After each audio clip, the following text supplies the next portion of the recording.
자, 여러분 안녕하십니까? 경찰 승진 기출 문제를 분석하고 앞으로 대응 방안에 대해서 강의를 하게 될 남형률 박사입니다. 여러분, 경무에 시달리면서 공부를 하신다는 게 쉽지는 않으실 겁니다. 그래서 이번에 경찰 승진 시험을 제가 형사법, 형법과 형사소송법을 분석해 본 결과 정상적으로 공부를 하셨다면 크게 어려운 것은 없을 것이라고 생각합니다. 특히 형법 부분에서는 문제가 학설, 이론, 어려운 부분은 단 한 문제도 없습니다. 단지 판례 위주로 출제가 됐다. 예년에 비해서 특이한 점은 최신 판례가 많이 반영돼서 판례를 공부해 놓지 않았다면 문제를 풀기가 힘들었을 것이다 라는 것뿐입니다. 제가 이 분석을 하면서 느끼는 바는 좀 우리 형법 과목이 좀 더 학설과 이론 부분, 공부를 한 사람이 점수가 많이 나오고 공부를 하지 않은 사람은 좀 차별이 될 수 있는 이런 시험 문제가 많이 출제되면 좋은데 여러분들 이거 보시다시피 판례가 95%입니다. 이론 문제는 거의 없어요. 그러니까 판례가 많이 나온다는 것은 형법 과목이 암기 과목으로 전락했다라고 볼 수가 있습니다. 즉 다시 말하면 몇 년 동안 죽도록 공부한 사람이나 판례만 한 몇 개월 동안 달달 외운 사람하고 차별화가 없다는 것입니다. 그래서 결국은 여러분들이 평소에 판례 위주에 치중하지 마시고 앞으로 어떻게 변화될지 모르니까 좀 더 기본에 충실해 주셨으면 좋겠다라고 말씀드립니다. 자, 그럼 여러분들하고 하는데 문제가 좀 평이한 부분은 그냥 답만 체킹하고 넘어가겠습니다. 그리고 조금 생각을 해야 되고 그다음에 약간 난이도가 있는 문제는 제가 상세히 설명을 드리겠습니다. 먼저 여러분들 보십시오. 여기 총론 지문이 여러분들 아시다시피 78개, 48%를 차지합니다. 그리고 강론 지문이 82개, 51%를 이번에 차지했어요. 그렇기 때문에 여기에 결국은 총론과 강론이 거의 대부분 골고루 비율이 맞게끔 출제됐다. 저 문제 문항수로 보면 여러분들이 1번부터 20번까지가 총론이고 21번부터 40번까지가 강론입니다. 그리고 이론 지문은 지문입니다. 문항수가 아니라 이론 지문이 딱 3개밖에 없어요. 그러니까 각 이론이 2%에 불과하다. 이 말은 다시 말하면 결국은 문제가 결국은 난해한 이론, 학설 문제는 거의 없다라고 말씀드릴 수 있어요. 그리고 조문이 지문이 5개, 조문 지문이 5개가 출제됐어요. 그리고 나머지 전부 다 여러분도 보시다시피 판례 지문이 152개, 즉 95%를 차지하고 있다라고 말씀드릴 수 있습니다. 자, 이제 근데 이게 판례에 이제 지문이 많아요. 그러니까 여러분들 앞으로도 당분간은 여러분들 실무를 하시니까 아주 난해한 어떤 학설과 이론 부분은 지양할 것 같은데 결국은 지양할 것 같은데 그러면 결국 뭐죠?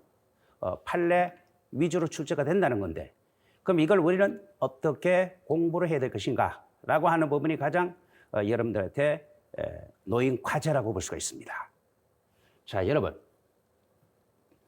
결국은 법학이라고 하는 것은 대법원의 유권 해석을 내린 판례의 싸움이다라고 볼 수 있어요.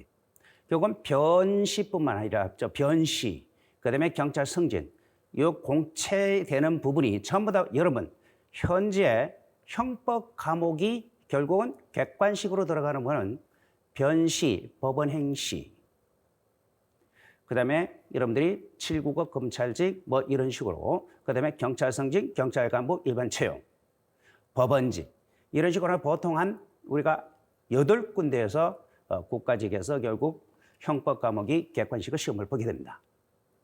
근데 거기 되면 요사이 보면 대부분 보면 결국은 판례가 압도적인 것이 차지하고 있지만 비중이 오늘날 최근에 와서는 이런 부분이 많이 변화되는 추세가 있다고 하는 것은 굉장히 바람직합니다. 하지만 경찰 승진 문제에서는 여기 보시다시피 아직까지 판례 위주에서 벗어나지 못하고 있다는 점, 이 부분은 저 개인적으로 봐서는 굉장히 유감스럽게 생각합니다. 자, 여러분, 그럼 판례 공부를 그럼 어떻게 할 것이냐라고 하는 것이 가장 핵심일 거예요. 여러분, 판례에 있어서는 우리 지금 현재 형사법 판례가 여러분 몇 개라고 생각하십니까? 수만 개가 됩니다. 그 수만 개가 되는 것 중에서 여러분들이 이 지문을 보시다시피 판례 지문에 152개예요. 152개가 결국은 뭐 되죠? 추출돼서 나온다는 게, 맞춘다는 게 쉽겠습니까? 그건 어떻게 보면 부산 해운대의 백사장에서 바늘을 집어넣어 놓고 줍는 거나 마찬가지라고 생각할 수 있습니다. 그런데 그걸 우리 그럼 수험생은 어떻게 대비를 해야 되느냐? 기준이 있죠. 항상 여기에 판례 공부는 벗어날 수 없습니다. 자, 첫 번째 판례 공부는 말이에요.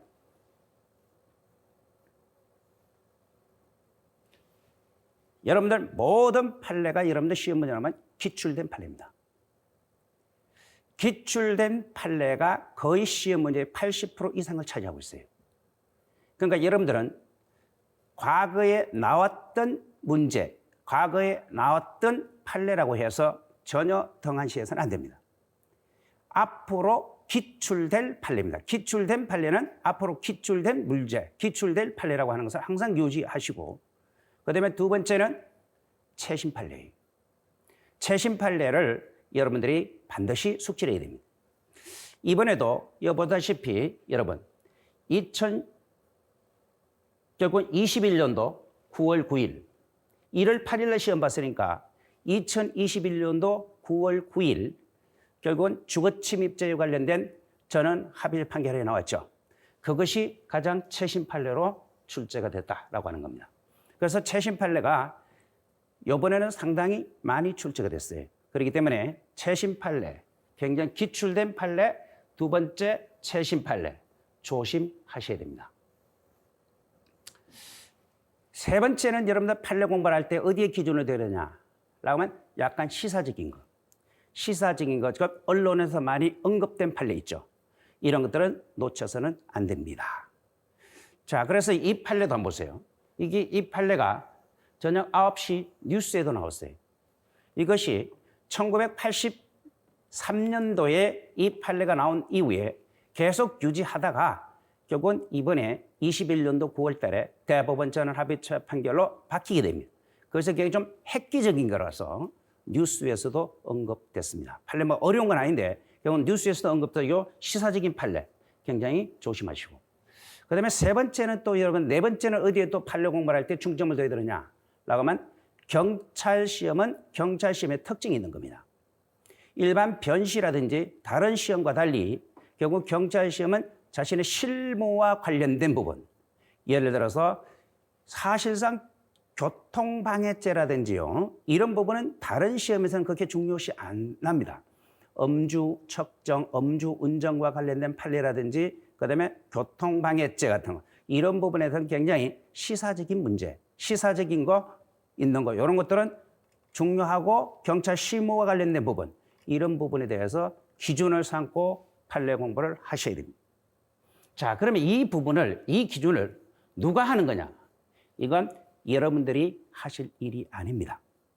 제가 앞에서 강의를 하면서 또는 제가 최신 판례나 이런 것들 요약 정리해서 드리면 여러분들은 그거 가서 받아서 자기 걸로 만들면 됩니다. 그 외에는 크게 문제될 것이 없을 겁니다. 그리고 나열형 문제가 31문제입니다. 77%예요. 그러니까 나열이라고 하는 것이 결국 뭐다? 1번 나오고 동급에 1번, 2번, 3번 이제 사지선행으로 나온 거. 그 다음에 박스형이 8문제 20%를 차지했고 사례형이 한 문제가 출제가 됐습니다. 그래서 이 전반적으로 제가 이번에 경찰 승진 시험을 분석해 보면 자, 판례가 압도적인 것을 차지한다는 것을 다시 한번 말씀드리고 학설과 이론 부분은 굉장히 많지 않다라고 하는 점을 확인할 수 있습니다. 자, 그러면 바로 1번 문제를 한번 봅시다. 1번의 문제는 제형 법정주의에 관련된 겁니다. 우리 형법 공부를 하시는 분들은 제형 법정주의가 나오면 상당히 당황을 합니다. 이유는 판례가 너무 많기 때문에 그렇습니다. 그러니까 대부분 또 시험 문제 보면 1번이 거의 대부분 제형 법정주의인데 여러분 제형 법정주의에서 판례가 많이 나오기 때문에 여기에서 1번에서도 이번 성진 시험에 최신 판례가 나왔다는 것을 여러분 한번 확인할 수 있습니다. 먼저 유추 해석 금지에 관한 설명 중 가장 적절한 것을 골라보시오. 이렇게 되어 있어요.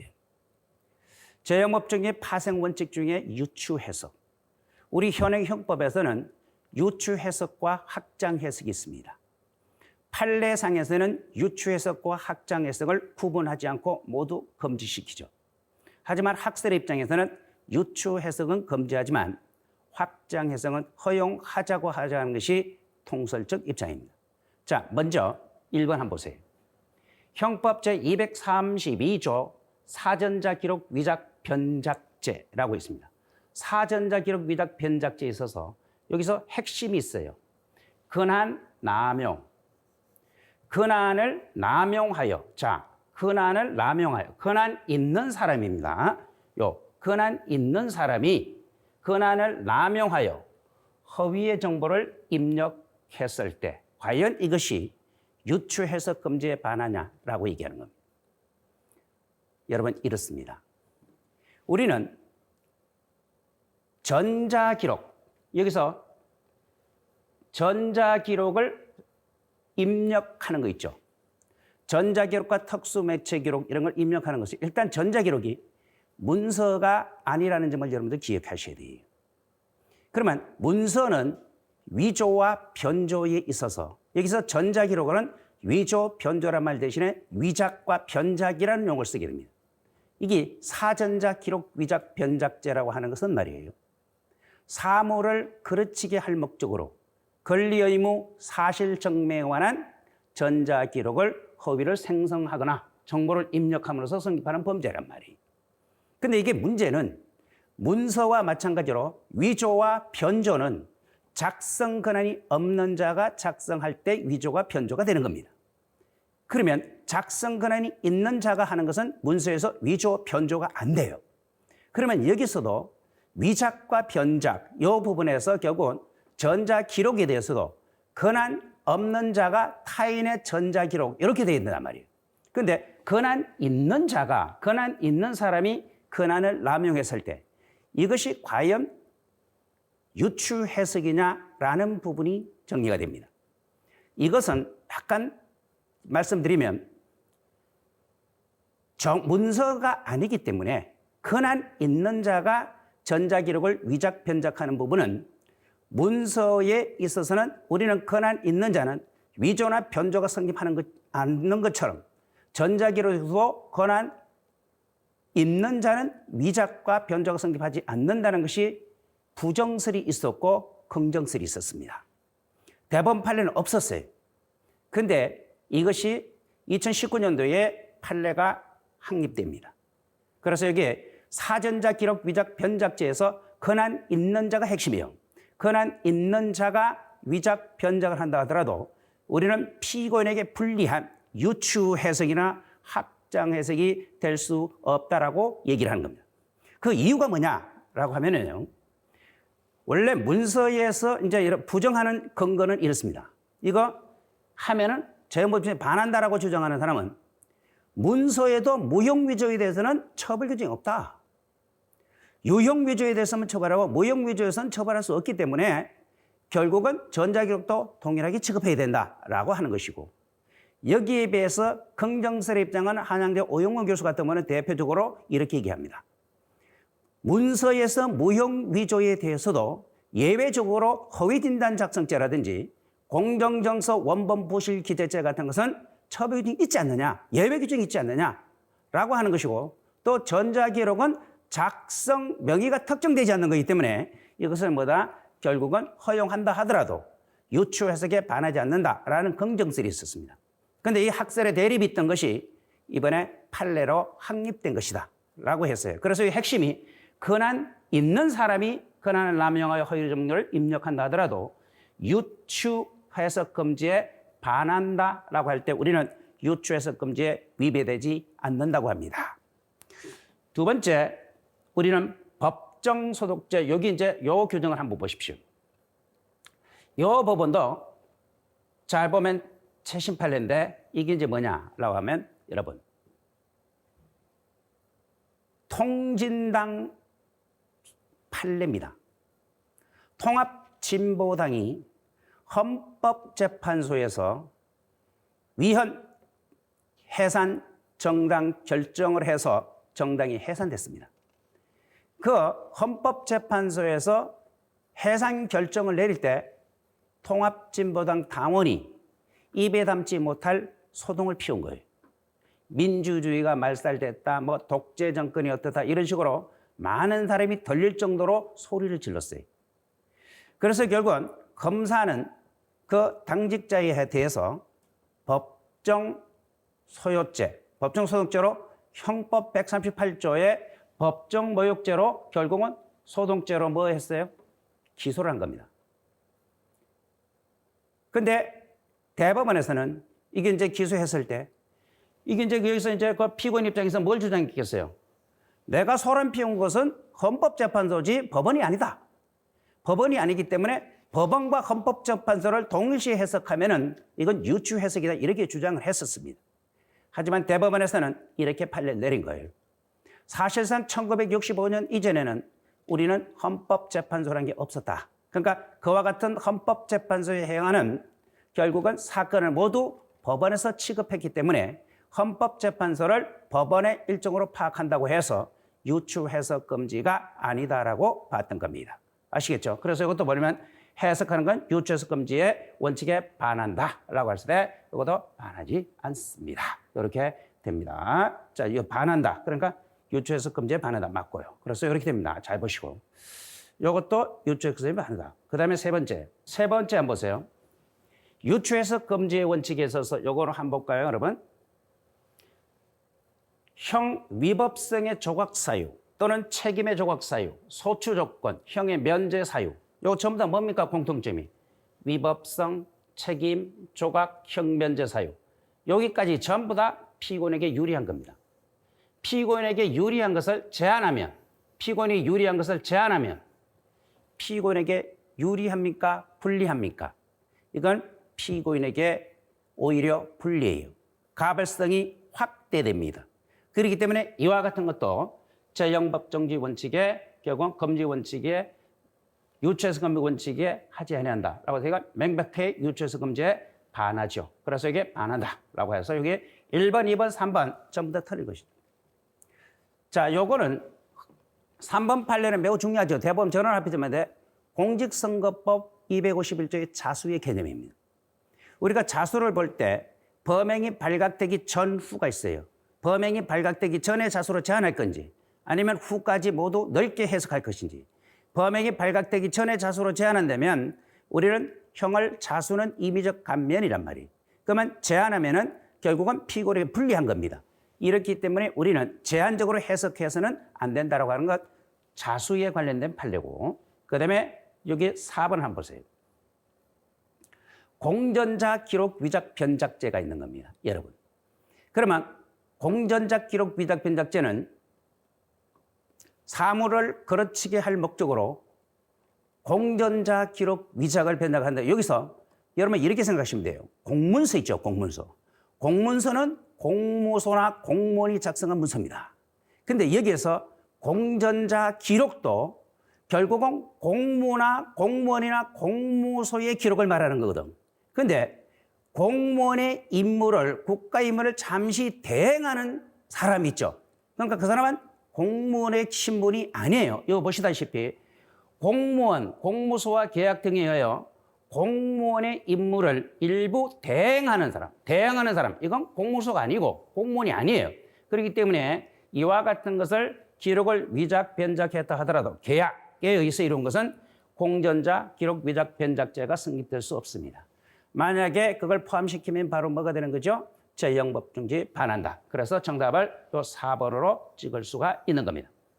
이번에 이 1번 판례는 1번에 1번 판례하고 2번 판례, 그 다음에 4번 판례, 요것을 잘 이해하시고, 그 다음에 3번 판례는 기존에 자주 언급됐던 판례다라고 말씀드릴 수 있습니다. 다음 문제를 한번 확인해 보십시오. 자, 2번 한번 보세요. 형법의 적용 범위에 관한 설명 중 적절한 것을 골라보시오. 이렇게 되어 있습니다. 간단합니다. 이거. 우리 형법은 1번을 보면 원래 구법과 신법이 있어요. 행위시법과 재판시법을 비교해 봤을 때 행위시법이 경하면 원칙적으로는 행위시법 원칙이죠. 그런데 우리는 형법 제1조 2항에 보면 범죄 후 법률의 변경으로 범죄를 구성치 않는 경우에 이때는 신법을 정해서 면소 판결을 때린다든지 또는 경한 신법을 적용한다든지 이렇게 돼 있단 말이에요. 그러면 여기서 형을 종전보다 가볍게 형법을 개정하면서 부칙에 결국은 법 시행 전에 종전의 형벌 법규를 규정한다는 규정이 있다면 이것은 무거운 구법을 적용한다 하더라도 재형법정기, 다시 말하면 형벌불소의 원칙이나 신법 우선 원칙에 위배되지 않는다라고 말씀드릴 수 있습니다. 기본적인 판례죠. 그 다음에 2번. 행위시법인 구법에 규정된 행위 3년 이하의 징역이고 재판시법에 규정된 행위 5년 이하의 징역 또는 1,000만 원 이하. 이걸 기억하십시오. 5년 이하의 징역이나 또는 1,000만 원 이하의 벌금에 해당하는데 이것이 이제 뭐를 얘기하느냐라고 하면 이것입니다. 여러분, 행위시법과 재판시법을 비교해 봤을 때 우리는 비교할 때 기준은 법정형을 기준으로 합니다. 그 법정형을 기준으로 하는데 문제는 선택형과 병과형이 있을 때는 뭐를 기준으로 하느냐? 선택형과 병과형이 있을 때는 중한형을 기준으로 합니다. 중한형을 기준으로 하죠. 자, 그렇다면 여기서 행위시법이 뭐죠? 3년 이하의 징역입니다. 그런데 재판시법, 신법은 뭐죠? 5년 이하의 징역과 1,000만 원 이하의 벌금입니다. 그러면 이거는 3자와 이 두 가지를 비교해서 뭐와 비교해요? 5년 이하의 징역이냐 아니면 벌금, 여기 병과형이란 말이에요. 선택형이에요. 이럴 때는 우리는 3과 5년 이하, 이 중한형을 기준으로 하기 때문에 이때는 바로 뭐가 될까? 형이 무겁게 받겠다. 이렇게 정리할 수가 있습니다. 그러니까 여기서 기억할 때 여러분들은 선택형과 병과형은 뭐라? 결국은 중한형을 기준으로 한다. 이걸 하나 기억하시면 되겠습니다. 세 번째 한번 보세요. 여기 이제 바로 우리는 재형 법정주의에서 재형 법정주의보다 이거는 뭐에 관한 것이죠? 한시법. 한시법. 자, 그러면 한시법에 대해서 우리는 어떻게 공부하느냐? 자, 보세요. 한시법에서는 추고표를 인정할 거냐 말 거냐 이게 가장 핵심이에요. 그러면 우리는 현재 통설적 입장은 추고표를 부정합니다. 하지만 판례는 동기설을 채택합니다. 동기설이라고 하는 것은 법률이 변경된 이유, 동기가 뭐냐? 변경된 동기가 우리는 사실관계의 변경이라면 추고표를 인정해서 처벌을 하게 되는 것이고 사실관계가 아니라 법적 이념의 변경이면은 법적 이념의 변경은 추고표를 부정해서 가발성이 소멸됩니다. 자, 그러면 여기서 시험 문제에서 여러분들이 나올 때는 사실관계의 변경이다라는 용어를 안 씁니다. 대부분 특수한 사정에 대처하기 위한 정책적 이유라는 표현을 쓰게 되고 법적 이념의 변경이라고 하는 것은 결국은 반성적 조치에 의한 고려라는 표현을 쓰게 되는 겁니다. 그러니까 결국 반성적 조치에 의한 고려라는 말이 나오면 여러분들은 추고표를 부정해서 가발성이 소멸된다고 아셔야 되고 그다음에 특수한 사정에 대처하기 위해서는 이건 정책적 이유이기 때문에 처벌을 뭐한다? 인정하는 추고표를 인정한다라고 그 개념만 아시면 되겠습니다. 한번 보실까요? 먼저 법률의 변경으로 과거의 형벌과 부당하다는 반성적 고려. 반성적 고려에서 형이 폐지된 경우에는 결국은 가발성이 소멸됐기 때문에 처벌할 수 없고 여기까지 하자가 없죠. 하지만 다른 사정의 변천에 따라서 특수한 필요에 대처하기 위해서 특수한 사정에 대처하기 위해서 특수한 사정에 대처하기 위해서 이게 바로 뭘까요? 결국은 정부의 정책적인 이유로 법률이 변경된 경우는 명령을 개표하는 경우는 개표 처벌을 할 수 있다. 처벌할 수 있다라고 얘기하는 겁니다. 처벌할 수 있다. 그러니까 이게 동기설에 관한 간단한 뭐다 뜻입니다. 그러니까 다시 한번 정리하면 결국은 반성적 조치의 고려는 취급표를 부정하기 때문에 가벌성이 소멸돼요. 하지만 특수한 사정에 대처하기 위해서 정부의 정책적 이유로 법률이 바뀌었다면 이거는 취급표를 인정해서 처벌하게 된다. 그 개념만 정확하게 아시면 크게 문제가 안 됩니다. 그다음에 마지막에 범죄 후 법률의 개정으로 법정이 가벼워졌다 하더라도 행위시범은 구법이 법정의 공소시효 기준이 된다라고 얘기하는데 여러분 범죄 후 법률이 굉장히 바뀌었어요. 경안신법으로 바뀌었어요. 경안신법으로 바뀌었을 때는 뭐다? 변경된 신법을 기준으로 해서 공소시효의 기준이 됩니다. 기간의 기준이 됩니다. 아시겠어요? 그리고 형사소송법 하나 더 있어 청구를 하면은 공소시효의 완성 여부는 공소장 변경으로 만약에 법률이 바뀌었을 때 결국 이런 공소제기시를 기준으로 해서 따지고 공소시효 기간의 기준은 경안신법 이걸 비교해서 알아놓으셔야 될 것 같습니다. 이것이 이제 2번도 간단한 문제로 해결할 수가 있습니다. 그럼 3번의 문제를 한번 확인하십시오.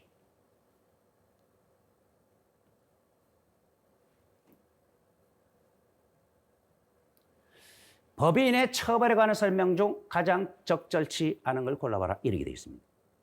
이 법인에 대해서는요. 여러분 이렇게 봅니다. 현재 우리말이에요. 법인. 범죄의 주체가 바로 범죄의 능력입니다. 범죄의 주체는 범죄 능력은 사람입니다. 법에서 사람은 자연인과 법인을 말하는 거예요. 자연인이 범죄 능력이 있는 것은 어느 누구나 다 아는 거예요. 하지만 법인이 과연 범죄의 주체가 될 수 있겠는가라고 하는 부분은 논란의 여지가 있습니다. 일단 우리나라 통설과 판례는 법인은 의사와 육체가 없기 때문에 법인에 대해서는 범죄 능력을 부정합니다.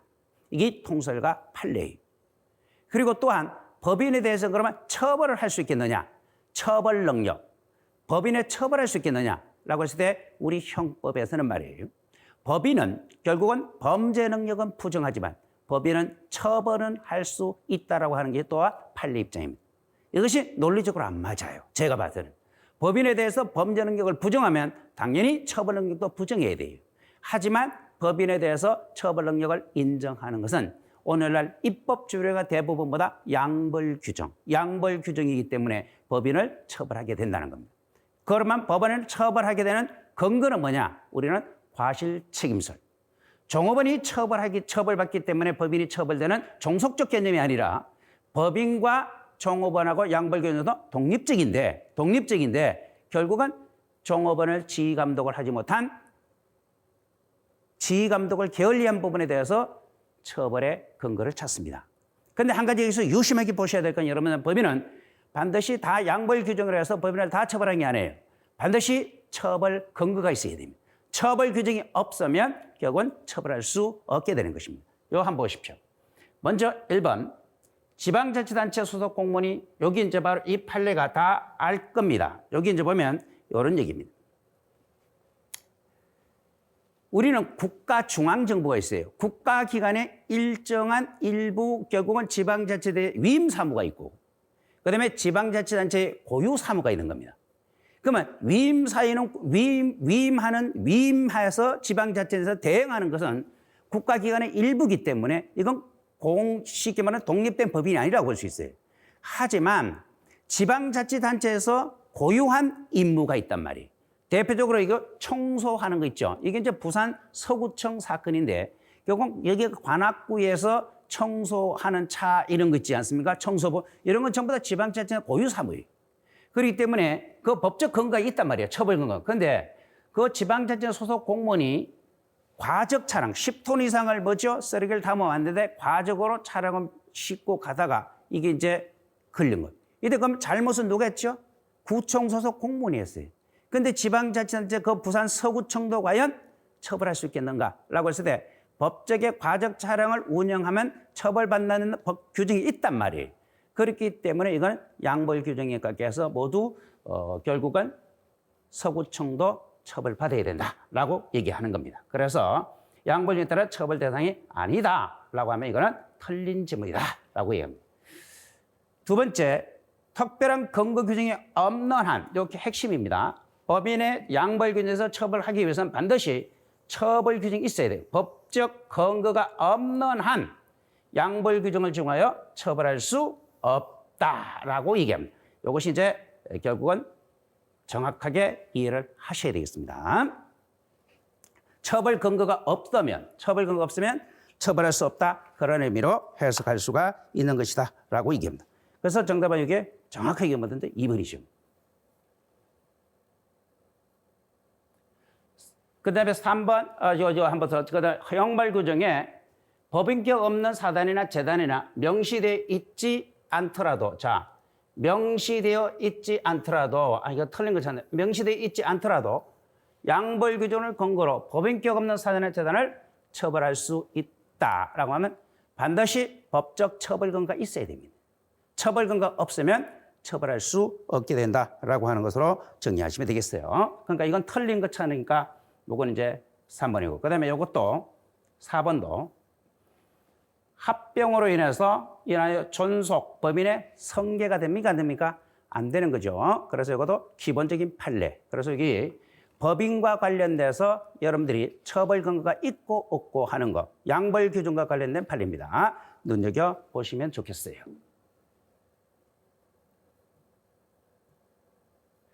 자, 그 다음에 4번 한번 보세요, 여러분. 다음 설명문 가장 적절치 않은 것을 고르십시오. 간단한 문제입니다. 자, 1번. 공범과 신분에 관해 신분관계로 인해 범죄가 성립할 진정신분범. 형이 가중되는 것은 부진정신분범. 이건 뭐죠? 진정신분범과 부진정신분범에 대한 뜻을 설명한 것입니다. 크게 의미를 부여하지 않아도 돼요. 신분이 있어야 범죄가 성립되는 게 진정신분범. 신분이 없어도 범죄가 성립되지만 신분이 있음으로써 형이 가중되고 강경되는 것, 부진정신분범. 모르는 사람 아무도 없을 겁니다. 자, 그러면 3번, 2번을 한번 보세요. 갑이 을을 교사해서 을의 아버지를 살해했어요. 자, 갑이 을을 교사해서 병을 살해했는데 병이 누굽니까? 결국 을을 교사해서 을의 아버지를 살해했다. 을의 아버지입니다. 이럴 때 갑이라는 사람은 을은 진의 아버지를 죽이는 것이고 갑은 을을 교사한 거죠. 갑은 비신분자예요. 을은 신분자예요. 그러면 이거는 존속을 살해한단 말이에요. 진의 아버지를 죽이는 거죠. 존속살인죄. 이거는 존속살인죄는 부진정 신분범입니다. 부진정 신분범이니까 형법 33조의 단서가 적용되는 거예요. 형법 33조의 단서가 적용되면 뭐지요? 비신분자도, 여러분, 비신분자도 신분범이 성립되지만 단시 처벌은 보통범죄로 처벌한다. 이게 바로 33조 단서의 내용입니다. 자, 그렇다면 갑이 을을 교사해서 아버지를 살해했게 한 경우에 갑에게는, 비신분자요, 갑에게는 결국은 보통살인죄의 교사범이 되는 게 아니라 비신분자도 뭐지요? 신분범이 되니까 존속살인죄의 교사범이 성립한다라고 얘기하죠. 존속살인죄의 교사범이 성립되지만 처벌은 뭐로 처벌합니까? 보통살인죄의 교사범으로 처벌받게 되는 것입니다. 그러니까 성립과 처벌이 판례에서는 다르다고 하는 것을 여러분들이 주의 깊게 보시면 됩니다. 그 다음에 3번 한번 볼까요? 부진정 부자범에서 자기범은 법령, 법률, 선행행위. 이건 신의성실 관습과 조리의 의무도 모두 기대가 된다는 거 간단한 겁니다.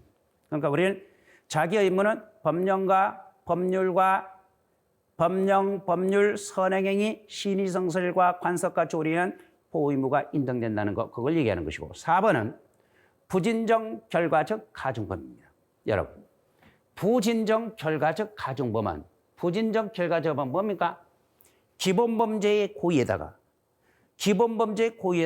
중한결과 발생의 과실 또는 고의, 여기 핵심이에요.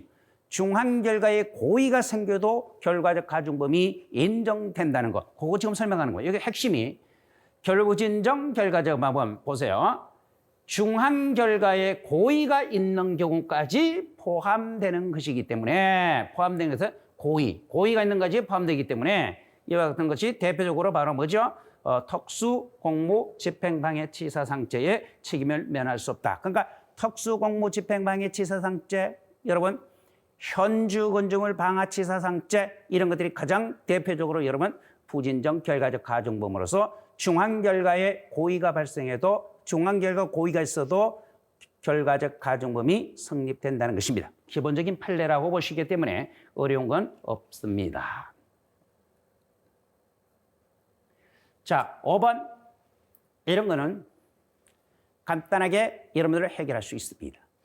여러분 특히 인과관계 같은 거 있지 않습니까? 이런 부분은 여러분 사실상 이런 건 크게 판례 위주로 나오면 설명할 게 없어요. 인과관계가 인정된 판례, 부정한 판례 이런 식으로 이제 출제가 되는데 여러분 보세요. 이게 첫 번째 판례가 뭐다? 가스, 설비, 휴즈, 코크 사건. 가스, 설비, 휴즈, 코크 사건 인과관계 인정. 두 번째 결국은 처치 지연, 병원 지연, 처치 지연 사건. 이건 간단합니다. 이런 건 일본어 내가 설명할 것이 없어요. 이랬을 때도 인과관계 단절되고 없다. 그 다음에 초지조성공사 사업. 여기 이제 하도급을 줬는데 산불 작업을 했을 때 이것도 우리를 뭐 된다? 과실이라고 할 수 없다. 그 도급자에겐 인과관계를 인정할 수 없다라고 하는 것이고 세 번째.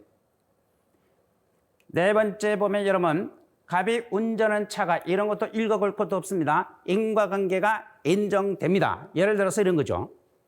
여기가 아주 뭐 기본 판례입니다. 판례도. 여기 이제 횡단보도다. 근데 여기 차가 A라는 사람이 섰어요. 근데 B라는 자가 여기가 뭐죠? 안전거리를 띄우지 않고 B가 서 있어요. 근데 C라는 차가 들이와서 들이박아가지고 차를 사고가 났단 말이에요. 이럴 때 B하고 A하고는 뭐다? 인과관계 인정할 수 없고 여기 C하고 A하고의 인과관계를 인정한다. 그 판례입니다. 그래서 이거는 모두 다 이런 거 옳은 지문이기 때문에 사실상 5번 판례 같은 건 여러분들 제가 설명해 줄 수 있는 여지가 있는 게 아니에요. 만약에 여기서 인과관계에 관해서 뭐 굉장히 깊이 있게 문제가 나오면 모르는데 거의 대부분 인과관계에 대해서는 결국 판례 위주로 나와서 인과관계 인정 여부를 물어보는 문제가 출제됩니다. 이번에 이제 저 변호사 시험 문제에서는 지난주에 봤던 변시에서는 1번 문제로 인과관계에 학설과 관련돼서 출제가 됐었습니다. 하지만 일반보다 경찰 승진 문제에서는 대부분 뭐죠? 이와 같이 결국 판례 위주로 언급을 해놓고 인과관계 인정됐냐 부정됐냐 이 정도로 출제가 되는 것입니다. 자, 그다음에 7번 문제를 6번 문제를 한번 보시죠. 자, 고의에 관한 설명 중 가장 적절한 것을 골라보시오. 이렇게 되어 있습니다. 요 판례가 바로 뭐냐라고 하면 가스 있지 않습니까? 결국 이게 뭐다? 결국 가습기 살균제 사건에 대한 판례입니다. 우리나라를 막 떠들썩게 했던 가습기 살균제 사건에 있는데 이것이 보면 자 보세요. 고의의 인정 여부입니다. 고의는 미필적 고의, 내심적으로 용인했느냐 안 했느냐에 따라서 그걸 타리는데 그 기준이 뭐로 기준으로 하느냐라고 하면 일반인의 기준으로 하는 게 아니라 일반인의 심적을 기준으로 뭐죠? 이건 행위자의 어떤 기준으로 삼는다라고 볼 수 있습니다. 일반인의 입장이 아니라 행위자의 입장에서 개연성 여부를 판단한다는 내용입니다. 그 다음에 두 번째 판례는 절도죄에 있어서 재물의 타인성을 오신하여 타인의 재물을 자신의 재물을 타인의 재물을 자신의 것으로 오신했을 때 이럴 때는 뭐가 될까요? 고의를 인정할 수가 없습니다. 이건 일종의 뭐다? 과실이 되는 거죠. 그러면 과실 절도는 처벌 규정이기 때문에 여기는 무죄가 되는 것이죠. 이게 바로 타인성을 재물의 타인성을 오인한다라는 의미로 해석할 수가 있죠. 예를 들어서 여기 뭐 대표적인 여러분 많죠. 두부상자 사건이라든지요. 또는 평원 닭집 사건 같은 거 이런 거는 모두 다 자기 것으로 착각을 한 거예요. 그러니까 또는 두부 상자 같은 거는 버린 걸로 착각하고 가져왔는데 실은 버린 게 아니란 말이에요. 그러니까 남을 가져온 꼴. 이런 건 전부 다 절도죄의 고의가 조각되죠. 인정할 수 없죠. 그래서 과실범의 문제가 돼서 과실절도는 처벌 규정이 없기 때문에 무죄로 해결될 수 있다라고 보시면 되겠습니다.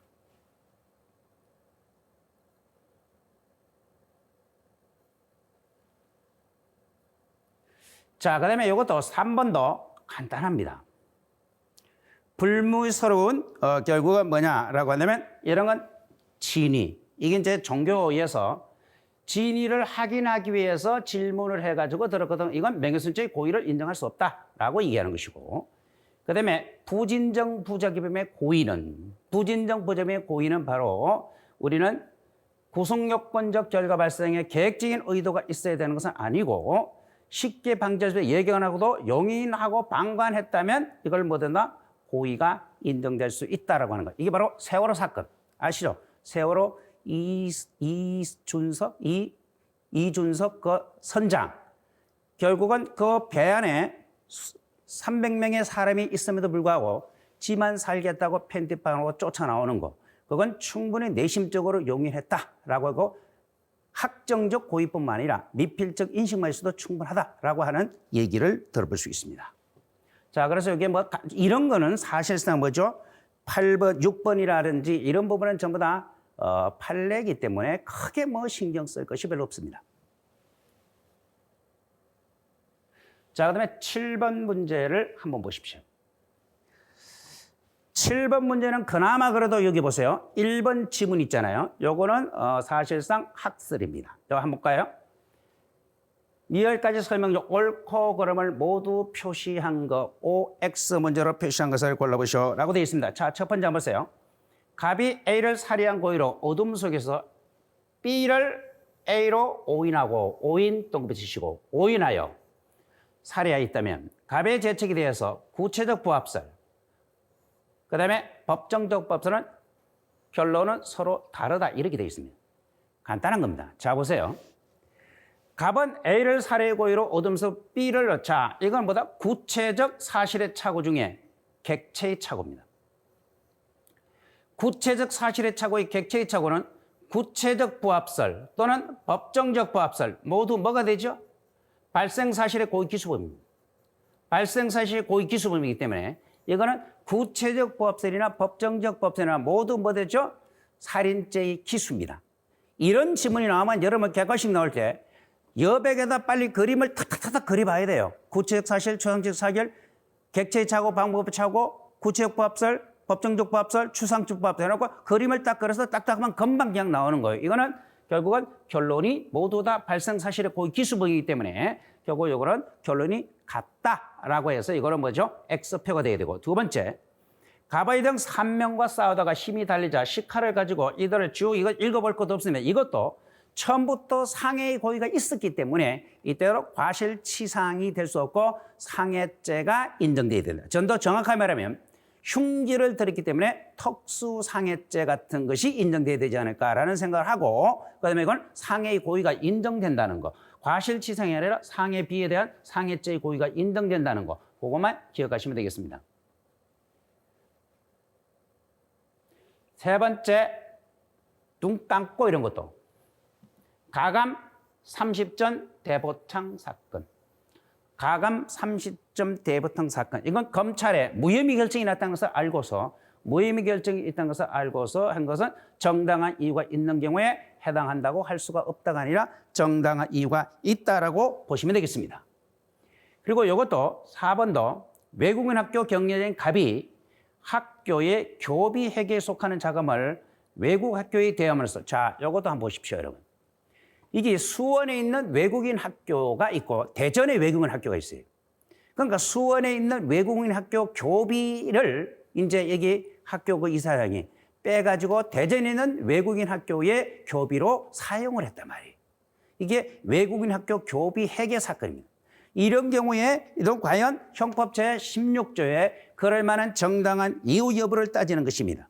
이것도 정당한 이유가 있다고 볼 수가 없다고 봤어요. 정당한 이유가 없다고 볼 수 없다라고 해서 열어보십시오. 정당한 이유, 굉장히 길죠. 정당한 이유가 이건 16조에 따라서 처벌되지 않는다. 처벌되지 않는다. 틀리죠. 정당한 이유가 없기 때문에 이거는 책임이 조각될 수 없고 책임이 인정됩니다. 그래서 이거는 형법 제16조 보세요. 실제로 범죄가 위법한 행위인데 본인은 위법하지 않다고 착각을 일으켰을 때 그럴 만한 정당한 이유가 있느냐 없느냐에 따라서 구분이 되는 것이다 라고 정리하시면 되겠습니다. 그래서 이 부분을 잘 좀 정리하시면 좋겠습니다. 자, 그 다음에 8번의 문제를 한번 보시겠습니다.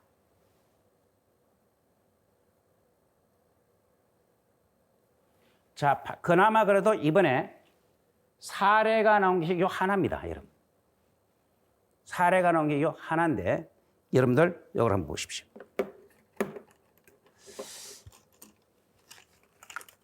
잠시 이쪽에 좀 글씨 좀 쓰겠습니다. 여기 이제 여러분 뭐에 관한 문제입니까? 사실상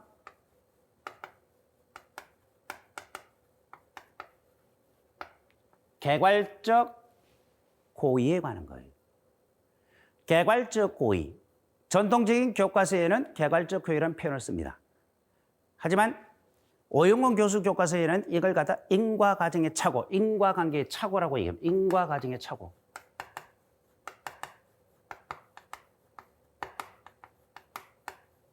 인과과정의 착오라고 표현을 씁니다. 자, 이건 뭐 너무나 전통적인 보세요. 갑은 A를 살해 고의로 목을 졸랐어요. 근데 얘는 잠시 뭐 했어요? 졸도했습니다. 졸도했는데 갑은 죽은 줄 알고 증거를 인멸할 목적으로 매장을 하는 겁니다. 매장을 했는데 실제로 얘는 뭐다? 매장에 의해서 죽었어요. 이 사람의 행위가 몇 개입니까? 행위가 결국은 2개입니다. 살인의 고의로 목을 조르는 거 하나. 2번째, 정거림에서 땅에 매장하는 거 2. 이렇게 되는데 이럴 때 우리나라 판례는 개괄적 고의라고 하는 것은 첫 번째, 목을 조르는 행위 있지 않습니까? 첫 번째 행위. 여기서는 고의가 있어요. 고의가 있어. 그 다음에 2번째 뭐죠? 매장, 땅에 파묻을 때. 이때는 뭐 될까? 고의가 없단 말이야. 고의가 없어. 그랬을 때 그러면 판례의 결론은 뭐죠? 고의에 의한 살인죄 기수야. 고의에 의한 살인죄로 보는 겁니다. 자, 개괄적. 그러면 판례는 어떻게 보느냐? 첫 번째에 살인의 고의로 목을 졸를 때 이 고의가 개괄적으로 2번째 행위에까지 개괄적으로 고의 효과가 미친다. 이렇게 보는 게 바로 개괄적. 그래서 말이 개괄이라는 말을 쓰는 겁니다. 첫 번째 고의는 2번째 행위까지 개괄적으로 고의가 미친다. 이게 바로 개괄적 고의. 자, 그런데 제가 봐서는 이게 말이 안 되는 거예요. 왜? 고의는 항상 언제 있어야 됩니까? 행위 시에 존재해야 되는 거예요. 행위 시에. 근데 이때 뭐다? 매장을 경고 땅에 묻을 때는 행위 시에는 고의가 없었어요. 그렇게 본다면 고의가 인정되지 말아야 됩니다. 그래서 저 개인적인 생각은 이래요. 첫 번째 살인의 고의로 목을 졸랐지만 죽지 않았죠. 그러니까 얘는 뭐죠? 살인 미수가 되는 것이고. 그 다음에 2번째, 땅에 파묻을 때는 뭐죠? 살인의 고의가 없었으니까. 결국 죽기는 뭐다? 2번째 결국 죽이다. 과실치사죄하고 뭐다? 실체적 경합범이 되어야 된다. 이렇게 맞는 게 논리적이죠. 하지만 판례는 그렇지 않습니다. 판례는 살인죄의 고의 기수범. 아까 말했다시피 첫 번째의 고의가 2번째 행위, 여기까지 고의의 효과가 미친다. 고의가 전용된다. 그래서 고의한 살인죄 기수로 본다고 하는데 이게 판례가 정당한지는 모르겠어요. 그리고 이거는 변시나 이런 시험에서 자주 언급되고 자주 출제되는 지문이니까 잘 정리하셔야 되겠습니다. 자, 먼저 한번 보고요. 그러면 갑은 A를 살해하기 위하여 돌멩이로 A의 머리를 내려쳤어요. 제1행위. 정신을 잃고 쓰러지자 A가 사망했어요. 사망한 것으로 오인하고 죽진 않았어. 사망한 것으로 오인하고 증거를 인멸할 목적으로 결국은 겨울가로 끌고 가서 빵을 파고 매장했답니다. 똑같단 말이에요. 이게. 이때 제1행위가 아닌 제2행위에서 얘는 질식사했다. 여기 이제 개괄적 고의인데. 자, 한번 보세요. 첫 번째. 판례는 전 과정을 개괄적으로 보면서 살해는 처음에 예견된 사실이 결국은 실현된 것으로 본다라고 얘기합니다. 실현된 것으로 본다. 판례를 한번 보세요. 첫 번째 행위에 고의가 있었기 때문에 결국은 우리는 바로 뭐죠? 첫 번째에 살인의 고의가 있었고 결국은 고의에 의한 살인죄를 인정하니까 살해라는 처음에 예견된 사실이 결국은 실현된 것으로 본다라고 해서 이건 맞는 지문이죠. 이게 바로 이제 개괄적 고의설입니다. 두 번째, 갑이 증거를 인멸할 목적으로 A를 매장했더라도 증거 인멸죄는 성립되지 않습니다. 여러분, 우리 형법 155조에 가면요, 증거 인멸죄가 있어요. 증거 인멸죄는 왜 있는 겁니까? 증거 인멸죄는 타인의 형사 사건에 관한 증거를 인멸할 때만 증거 인멸죄가 되는 거예요. 근데 얘는 뭡니까? 지금 갑은 지가 사람을 죽이고 지가 자신의 증거를 인멸하기 위해서 결국은 땅을 증거를 인멸하는 목적으로 결국은 뭐가 될까? 매장을 했기 때문에 자신의 형사 사건에 대해서는 증거 인멸죄가 안 됩니다. 반드시 타인의 형사 사건에 관해서만 증거 인멸죄가 돼. 그렇기 때문에 이거 뭐다? 증거 인멸죄는 성립하지 않는다. 맞는 거죠. 자신의 형사 사건이니까. 타인의 형사 사건에 대해서만 증거를 인멸하거든. 그 다음에 디귿 한번 보세요. 판례는 독립적 성격을 강조해요. 살인미수죄와 가실죄의 실체경 아니죠. 판례의 입장은 판례는 뭐로 보죠? 판례는 고의에 의한 살인죄의 기수. 이게 바로 살인죄로 보는 거죠. 이게 바로 뭐죠? 개괄적 고의설을 입각하니까. 그 다음에 리얼에 보면 유사한 사례에서 상해의 고의. 요건 뭐 지문이 긴데 요거는 그냥 내가 요거 보세요. 이게 흔히 말하는 아시죠? 낙산 비치 호텔 사건이란 말이야. 이거는 위에 거는 이거는 보다 개괄적 고의에 가는 것이고 만약에 유사한 사례에서 판례가 상해의 고의가 있을 때, 이거 봐요. 상해. 아까는 뭐죠? 살인의 고의가 있었어요. 여기선 상해의 고의로 결국 구타를 했는데 빈사 상태에 빠지자 죽은 줄 알고 사망한 것으로 알고 행위를 은폐하기 위하여 베란다 밖으로 집어던졌단 말이에요. 근데 실제로 이 사람이 죽은 것도 언제죠? 베란다 밖으로 떨어지면서 죽었습니다. 두 번째 행위에 의해서 죽었어요. 그러면 앞에서 봤던 여러분 개괄적 고의가 어떤 차이점이 있어요? 엄연한 차이가 있습니다. 개괄적 고의 인과 과정의 착오는 무슨 고의죠? 살인의 고의로 목을 졸랐죠? 근데 여기서 뭐다? 상해의 고의로 구태했어요. 그랬을 때 우리는 요 니얼 같은 경우는 낙산 비치 호텔 사건 같은 거는 뭐죠? 포괄하여 상해 치사죄로 인정했던 겁니다. 이건 살인죄에 해당한다 이가 아니라 상해 치사죄. 그러니까 여기서 낙산 비치 호텔 사건과 앞에서 나왔던 뭐 된다? 개괄적 고의하고는 전혀 다른 지문이다라고 하는 것을 주의 깊게 보셔야 되겠습니다. 간단하죠? 그래서 이렇게 해서 지문을 그나마 그래도 이것이 그래도 생각해 볼 문제가 아닌가라고 생각합니다. 자, 그래서 이게 정리가 되면 됩니다. 자, 9번 한번 보세요. 9번 문제. 위법성이 조각되는 경우를 다툼이 있는 것은 판례해라. 이렇게 되어 있습니다. 간단합니다. 이것도. 이런 것도 눈가가 돼요. 아파트. 결국은 아스팔트라고 했는데 이게 결국은 기소를 했을 때 이게 과연 자구행위가 인정되냐 안 되냐라고 얘기를 합니다. 1번 판례는 결국은 아스팔트 제거 사건입니다. 아스팔트 제거 사건 이거 뭐죠? 자구행위 인정되지 않았습니다. 제가 한번 팁 하나 줄까요, 여러분? 여러분들 객관식 시험을 보면서 자구행위를 인정해서 위법성 조각시킨 판례는 없습니다. 만약에 시험 문제 나와서 어떤 모르는 판례가 나오고 자구행위로서 위법성이 조각된다라는 지문이 나오면 다 틀렸다. 이렇게 기억하셔도 돼요. 이것도 이제 자구행위를 부정했던 판례고. 그 다음에 요거는 결국은 한양대학교에서 시위를 하려고 했는데 미리 이것이 바로 뭐가 될까? 경찰이 정보를 입수하고 대학생들이 한 대 들어가는 걸 전부 다 경찰이 차단했어요. 그러니까 이 사람들이 어디로? 2호선 타고 신촌의 연대로 갔어요.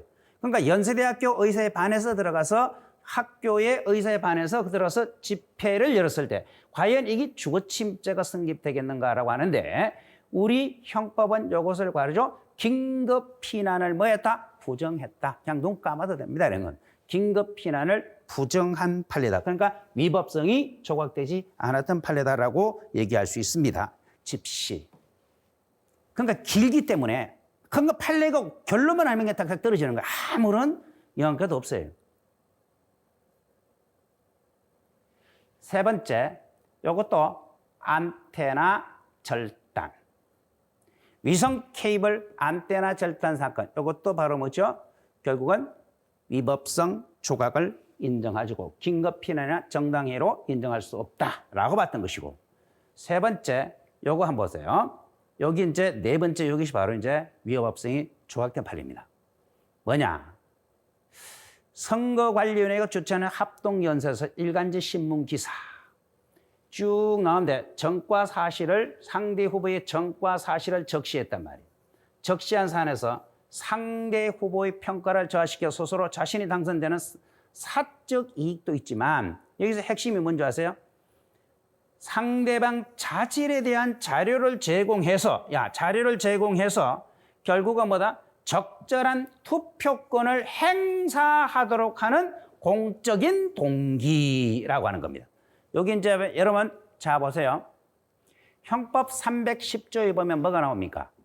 형법 310조에 대해서는 사실의 적시를 해서 공공의 이익을 위해서 타인의 명예를 훼손했으면 위법성이 조각되는 규정이 있는 겁니다.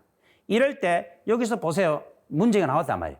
상대방의 정과 사실을 이 사람이 공직선거법상 폭로를 했어. 그런데 이것을 한 이유는 뭐냐? 정과 사실이 있는 것이 사실이었고 이 사람들의 자질을 가지고 뭐 된다? 유권자에게 제공하면서 유권자들에게 적정한 선택할 수 있는 적정한 투표권을 행사할 수 있는 어떤 계기를 마련했다는 공익적 측면이 크다는 겁니다. 그래서 이게 진실한 사실이고 공공의 이익을 위해서 결국은 이게 뭐죠? 자질을 정과 사실을 폭로했다 하더라도 공적인 이익이기 때문에 위법성이 조각되어서 무죄가 됐던 판례다라고 생각합니다. 이거는 몇 조? 형법 제 310조. 310조 규정을 중에서 위법성이 조각된 걸로 이해하셔야 되겠습니다. 자, 그 다음에 10번 문제 한번 볼까요? 책임에 대한 설명으로 가장 적절한 것을 골라보시오. 책임에 관한 설명으로 가장 적절한 것을 골라보시오. 자신의 강도상을 일관되게 부인했지만 유죄 판결이 확정되던 갑은 별건을 기소한 공범의 행사 사건에서 유죄가 확정된 자신의 범행 사실을 부인한 정을 한 경우에 갑에게 사실대로 진술할 수 있는 기대 가능성이 없어. 위정죄가 성립되지 않는다. 기대 가능성이 없어. 한번 거기 들어보세요. 제가 한번 이걸 설명해 드릴게요.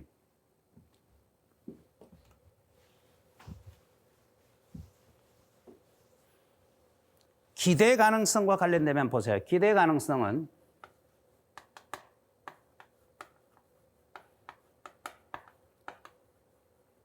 요 정도 기억하면 돼요. 기대 가능성을 인정한 판례는요, 많이도 필요 없습니다. 대부분 그래요. 기대 가능성 인정 판례는 기대 가능성이 없기 때문에 책임이 뭐가 될까? 조각. 책임이 조각된 판례는 기대 가능성이었기 때문에 책임이 조각된 판례는 첫 번째.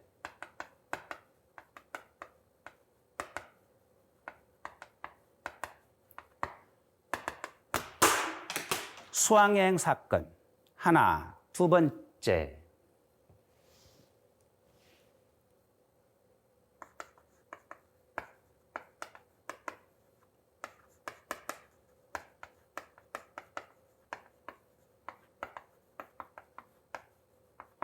사용자의 근로기준법 위반 사건. 셋째, 우연히 시험 문제 입수해서 보고 쓴 사건. 요 세 가지만 정리하십시오. 요 세 가지는 전부 다 뭐죠? 책임이 조각된 판례입니다. 자, 한번 보세요. 여러분 알죠? 요 수학여행 사건. 대학생들이 결국은 34명이 결국 수학여행 가서 나이트를 갔는데 29명까지 전부 다 신분증 검사했는데 미성년자가 없었어요. 그래서 나머지 모두 없는 줄 알고 4명 그냥 집어넣는데 그 4명 속에 미성년자가 들었을 때 이때 결국은 그 업주는 기대 가능성이 없다고 봤고 또 시험 문제 우연히 입수해가지고 우연히 불법하게 입수하면 안 돼요. 우연히 입수해서 그걸 보고 썼을 때 결국은 위기한 공무집행에 성립할 수 없다는 것이고 그다음에 요 판례는 뭐죠? 자, 사용자가 있잖아요. 갑이라는 사람이 사장이야. 회사 사장인데 지금 뭐죠? 코로나 사태가 터지고 이래서 영 사업이 잘 안 돼. 그래서 근로자들에게 임금을 뭐 된다? 체불했어요. 임금을 체불했는데 자기 나름대로는 뭐 된다? 임금을 맞춰주려고 최선을 다했습니다. 최선을 다했어요, 정말로. 일부러 임금을 뭐 된다? 안 주려고 그런 게 아니라 하려 하다 최선을 다했음에도 불구하고 임금이 체불됐으면 이때는 누가? 사정이 할 도리는 다 한 거죠. 이때는 바로 결국은 근로기준법 위반으로 책임이 뭐다? 조각됩니다. 범죄가 안 된다는 거예요. 기대 가능성이 없다. 요 세 가지 판례. 요거는 전부 다 뭐지? 요 세 가지. 요거는 책임이 조각된 판례라고 하는 거. 그것만 기억하시면 되겠습니다. 다른 거 필요 없어요. 자, 한번 볼까요? 여러분. 요것도 요 세 가지 안에 들어가요? 안 들어가요? 안 들어가죠. 그러니까 기대 가능성이 뭐다? 없어. 위정적 선배다. 이거 기대 가능성이 뭐 된다? 결국은 있지요. 그러니까 요 세 가지 안 들어가니까 이게 틀린 것이고. 그 다음에 심신장애로 인해서 사물을 변별할 능력이 없거나 의사를 결정 능력이 미약한 자의 형을 강경한다. 강경한다가 아니라 뭐죠? 강경할 수 있다. 임의적으로 바뀌었다. 윤창호법이 생기면서 임의적 사항으로 바뀌었다라고 하는 거 가장 기본적인 법 조문이고 보세요. 이겁니다. 이게 근로기준법 요겁니다. 여러분 요거 근로기준법 요거. 사용자가 최선을 다했지만 임금을 맞춰주지 못했어요. 이럴 때는 결국 뭐죠? 기대 가능성이 없기 때문에 책임이 조각된다라고 보세요. 결국은 퇴직금이나 임금이 체불이나 미불을 방지할 수 없었다는 사회 통념상 긍정할 정도의 사용자에게 적법한 기대할 거나 불가피한 사실이 있음이 인정되는 경우에는 결국은 이번째 책임을 조각 사유가 된다. 아주 이게 중요한 판례입니다. 그러니까 이 판례 요 세 가지만 정확하게 기대 가능성과 관련해서는 알아면 돼요. 그러니까 요 세 번째 판례가 바로 요거라고 생각하시면 됩니다. 그 다음에 요거는 뭡니까? 소아기호증. 이제 판례 보면 소아기호증 사건이에요. 소아기호증. 소아기호증. 자, 우리 책임 능력이 인정되려면 원칙적으로 충동 조절 장애와 같은 성격적 결함이라든지 소아기호증 사건이라든지 이런 건 전부 다 원칙적으로 심신장애자로 보지 않습니다. 그러니까 책임이 뭐죠? 강경되거나 조각되는 사유가 아니에요. 하지만 상태가 매우 심각하여 정신병을 가진 사람과 동등하게 평가될 수 있다면 심신장애로 보지만 원칙적으로는 심신장애자가 아니다라고 보는 거죠. 소아기호증 사건이다라고 얘기를 합니다. 그래서 형의 감면사유 심정에 해당한다라고 얘기하는데 아니죠. 원칙적으로 심신장애에 해당하지 않습니다. 그러니까 이것도 틀리고 정확하게 말하면 여기 딱 이것이 답이라고 하는 것을 쉽게 알 수가 있겠다라고 보시면 되겠습니다. 자, 그 다음 보십시오. 다음 설명 중 가장 적절치 않은 것을 골라보시오. 간단합니다, 이것도. 여러분, 강도 예비 업무죄가 성립하기 위해서는 반드시 강도의 목적이 있어야 되는 것이지 중강도의 목적에 거쳤을 때는 강도 예비 업무죄로 처벌할 수 없다라고 하는 거 당연한 것이고 두 번째, 필로폰을 매수한 자에게 필로폰을 구해달라는 부탁과 돈을 지급받았고 필로폰을 소지 또는 이것 주고는 건절했을 때 이것도 결국은 실행의 착수라 언제입니까? 이거 간단해요.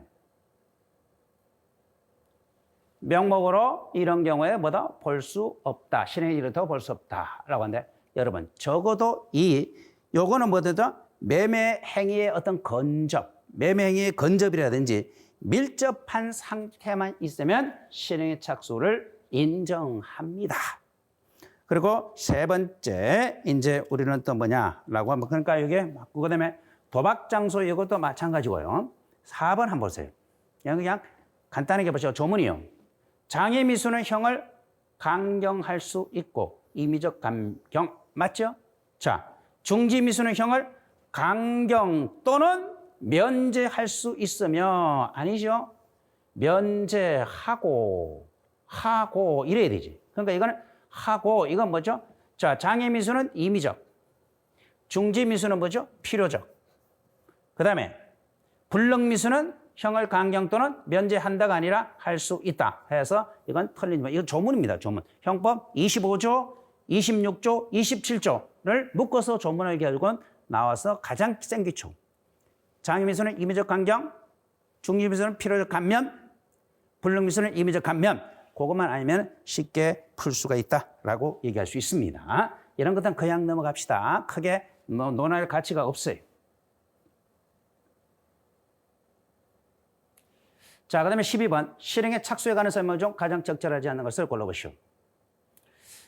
이거 보세요. 배임죄에서 실행에 착수. 배임죄, 업무상 배임죄에서 실행에 착수로 볼 수 있기 위해서는 자기가 임의가 되지 않은 사무처럼 쭉 이렇게 나오는데 객관적으로 예견되는 쭉 나옵니다. 결과 발생의 핵심이 여기 있어요. 결과 발생이 위험이 구체하다는 상황. 요거는 좀 암기하는 게 좋아요. 판례 원문입니다. 결과 발생이 위험성이 구체하다는 상황에서 부작위가 이루어져야 한다라고 하는 것이 바로 여기 판례 원문을 나와가지고 거기 출제돼. 이건 추상적으로는 안 되고 구체성을 띌 때만이 결국은 배임죄의 실행 착수를 인정하겠다. 부작위에 의한 배임죄 실행 착수를 인정하겠다라고 얘기하는 겁니다. 그 다음에 두 번째, 외환관리법 쭉 나오는데 이것도 보십시오. 외환관리법 이것도 지문이 굉장히 길죠. 예를 들을 때 공항 내에서 보안 검색대 나가지 않은 채. 여기 키워드입니다. 다 있어요. 지문에 답이 다 있다니까. 나가지 않은 채. 우리는 적어도 뭐가 될까? 요겁니다. 요건 실행의 착수가 인정되기 위해서는 뭐가 있어야 돼요? 결국은 뭐죠? 공항 검색대에 물건을 올려놔야 됩니다. 올려놓거나 또는 뭐다? 휴대해서 통과가 돼야 돼요. 통과 시 실행의 착수가 있는 것으로 봐야 됩니다. 아시겠어요? 그렇기 때문에 이거는 이제 틀린 것이고. 그 다음에 두 번째, 이거 봐요. 타인의 사망을 보험사고로, 이것도 굉장히 지문이 긴데, 여러분 이거 보세요. 보험 사기. 그냥 이렇게 하세요. 보험 사기.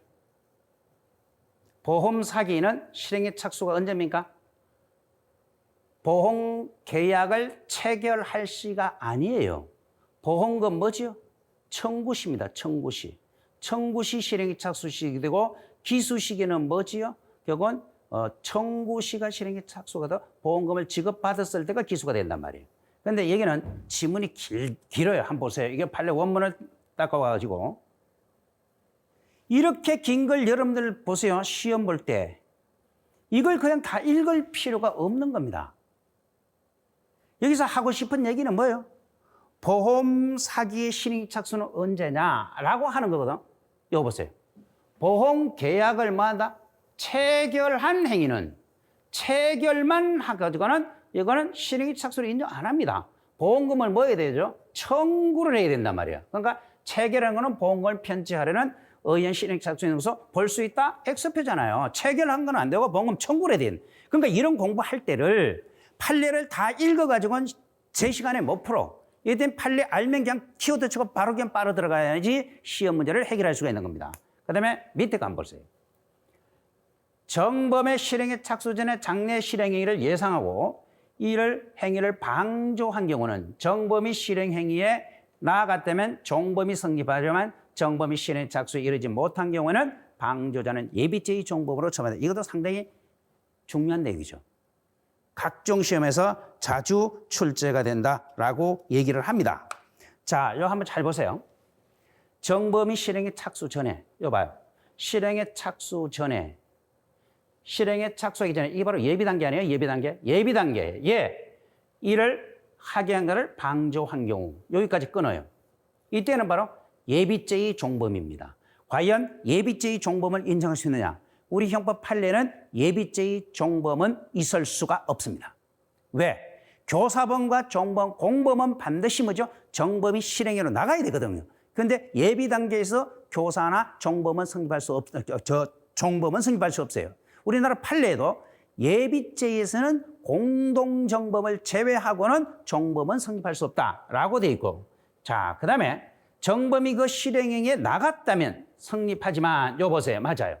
그러니까 실행에 착수하기 전에 방조한 건 방조가 안 되지만 하지만 정범이 실행으로 나갔다면 예비죄의 종범으로 처벌할 수 있지만 정범이 실행에 착수에 이르지 못했다. 자 보세요. 이르지 못했어요. 이럴 땐 예비죄의 종범으로 처벌한다. No. 예비죄의 종범은 있을 수가 없습니다. 자 그러면 여기서 이거 한번 보십시오. 그 4번과 관련해서 이렇게 보시면 됩니다.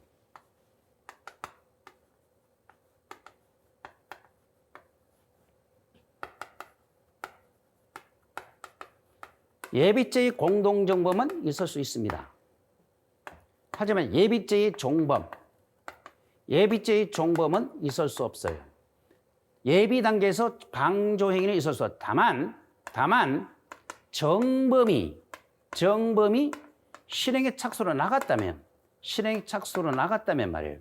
실행에 착수로 나갔다면 결국은 예비 단계에서 방조 행위를 했어도 종범으로 뭐 한다? 처벌할 수는 있는 겁니다. 종범을 전제 조건은 반드시 정범이 실행 착수로 나갔을 때.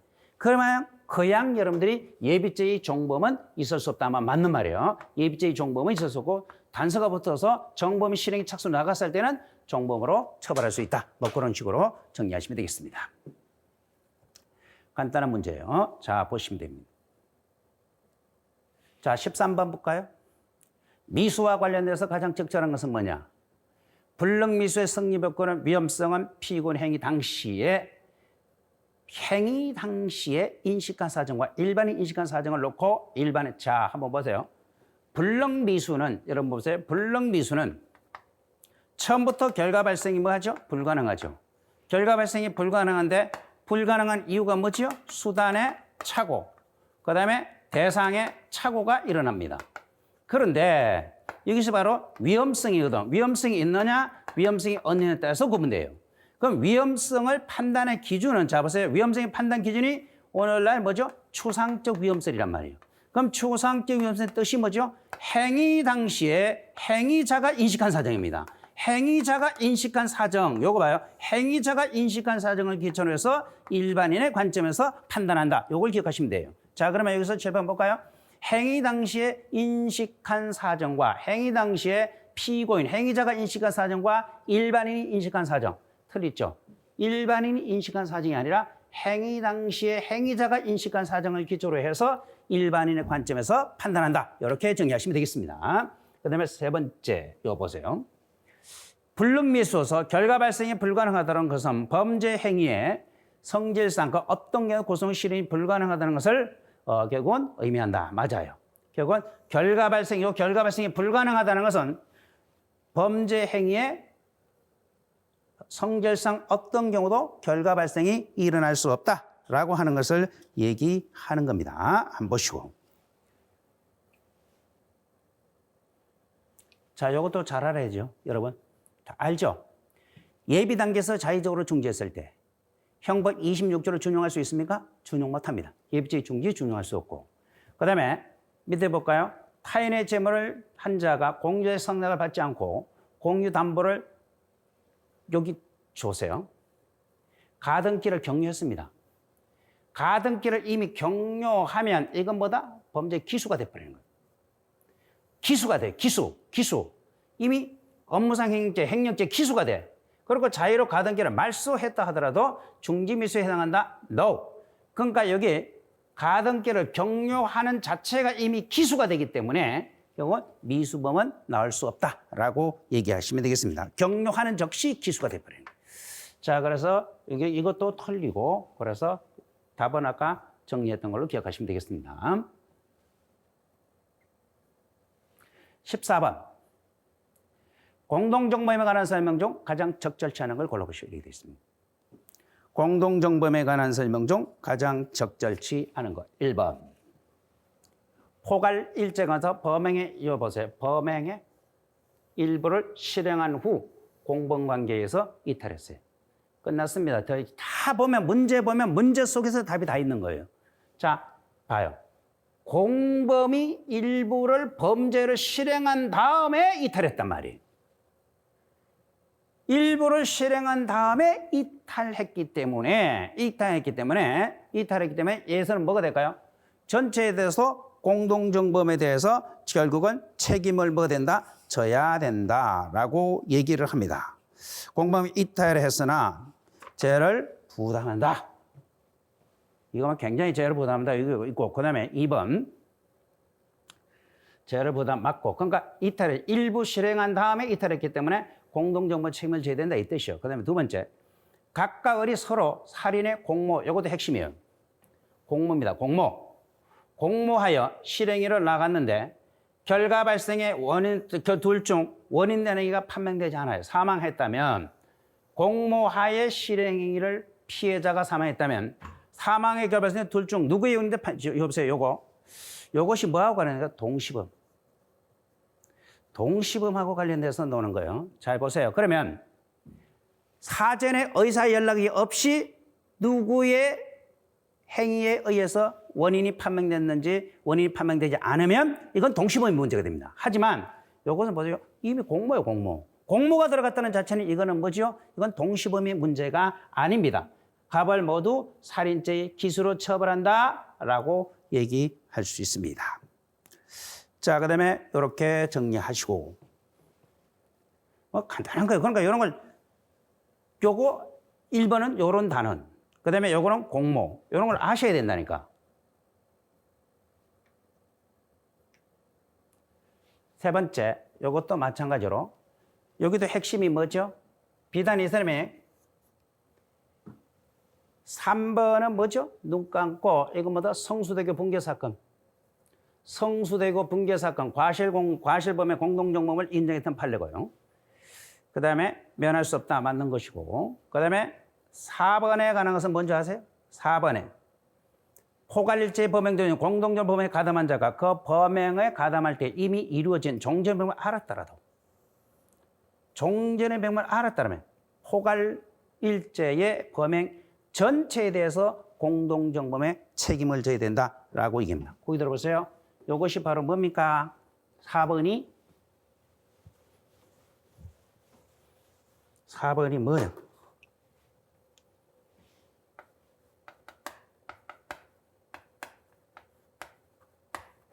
성계적 공동정범입니다. 성계적 공동정범 인정 여부 우리나라 판례에서 인정합니까? 인정합니다. 그리고 그러면 두 번째는 후행자의 책임은 뭐죠? 자기가 가담한 이후 가담 이후 부분에 대해서만 책임지죠. 전체에 대해서 책임을 지는 게 아니라 자신이 가담한 이후 부분에 대해서만 책임을 지지 전체에 대해서 책임을 지지 않습니다. 그런데 보면요. 이건 뭐 된다? 전체에 대해서 공동 책임을 진다라고 나왔죠. 이건 틀린 거죠. 그래서 정답은 이걸 지금 성계적 공동정범과 관련된 문제다라고 말씀드릴 수 있습니다. 자, 15번. 간접정범에 관한 설명으로 가장 적절치 않은 걸 골라보시오. 쭉 나옵니다. 간접정범의 형법 34조에 보면 어느 행위도 처벌받지 않는 자를 이용하는 거죠. 그러니까 구속요건의 해당성이 결여되거나 위법성이 조각되거나 책임이 조각되는 자를 이용했을 때 간접정범이 성립이 되는 겁니다. 자, 이런 게 이제 전부 다 보면 허위로 작성한 다음에 사정을 모르는 자를 이용했다. 이것도 봐요. 사정을 모르는 검사와 영장 전담 판사를 이용했기 때문에 간접정범 성립하는데 지장이 없을 것이고 두 번째, 공문서 작성 권한이 있는 공무원이 직무를 보좌하는 사람의 목적으로 기재된 초안을 작성하고 자, 여기서 이런 거 한번 보실까요? 자, 볼까요? 보조직 공무원이 작성권을 가진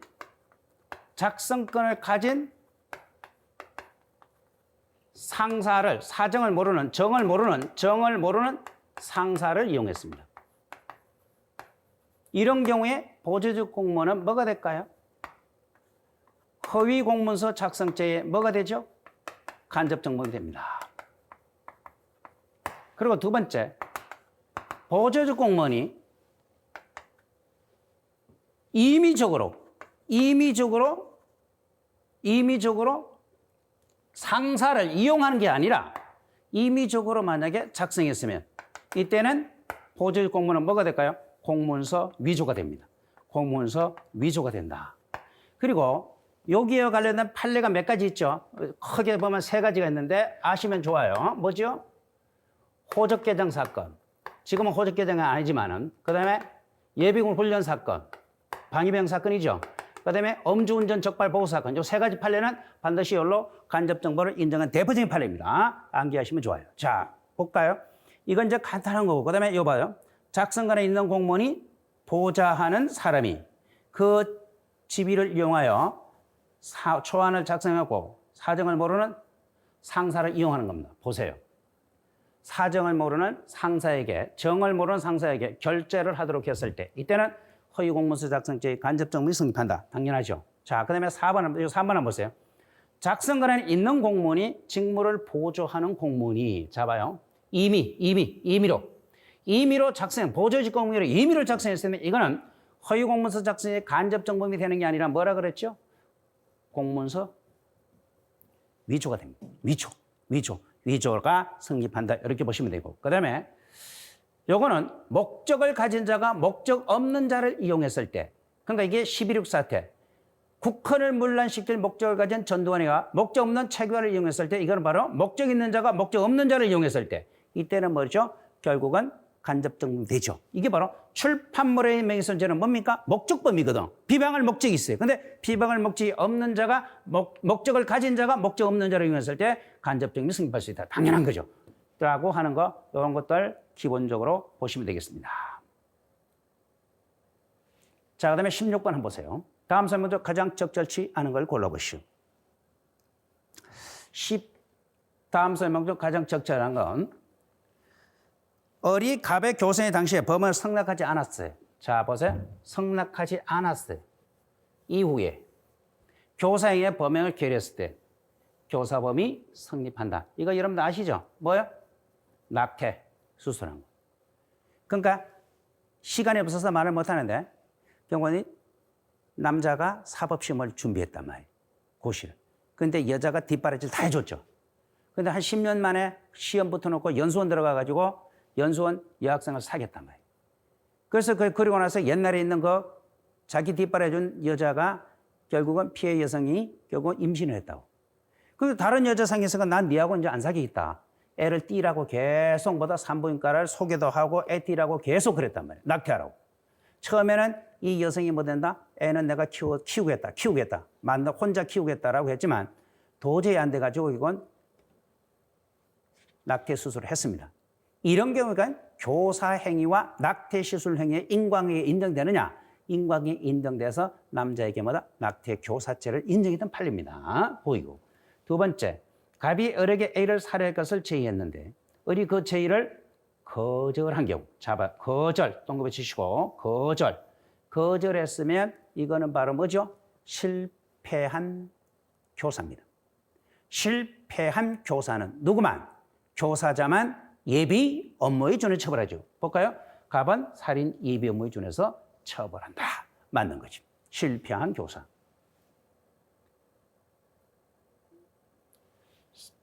3번. 눈 감아 이런 것도. 이것도 봐요. 간호사가 무면허 의료 행위를 합니다. 그런데 의사가 진료부에 기재를 해줘요. 진료부에 기재를 한다. 이럴 때는 무면허 의료 행위에 뭐 된다? 방조가 인정됩니다. 자, 요건 여러분들 형법 33조의 공범과 신문을 하는데 요것과 관련된 판례 세 가지를 한번 보시면 이런 게 있습니다. 여러분. 간호사하고 의사가 공모하에 무면허 의료 행위를 했다면 이때는 의사도 무면허 의료 행위의 공동정범이 됩니다. 두 번째, 치과 기공사 사건 알죠? 결국은 누가?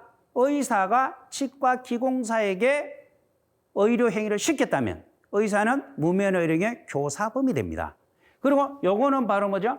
요거는 진료부에 기재해 주는 거. 요거는 바로 뭐죠? 무면허 의료 행위의 종범이 됩니다. 요 세 가지 판례를 기억하셔야 돼요. 그다음에 4번 한번 볼까요?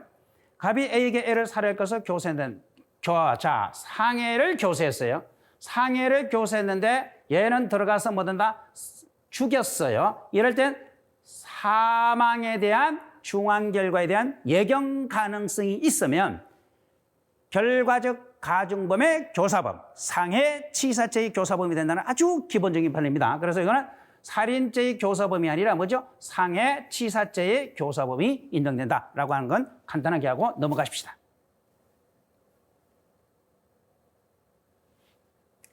17번 합동범에 관한 설명 중 가장 적절한 것을 골라보시오. 이렇게 되어 있습니다. 합동범의 설명 중 가장 적절한 것을 골라보시오. 자, 여러분 합동범이라고 하는 것이 우리 형법에서는 합동범이 몇 개가 있습니까? 합동범은 형법엔 세 가지밖에 없어요.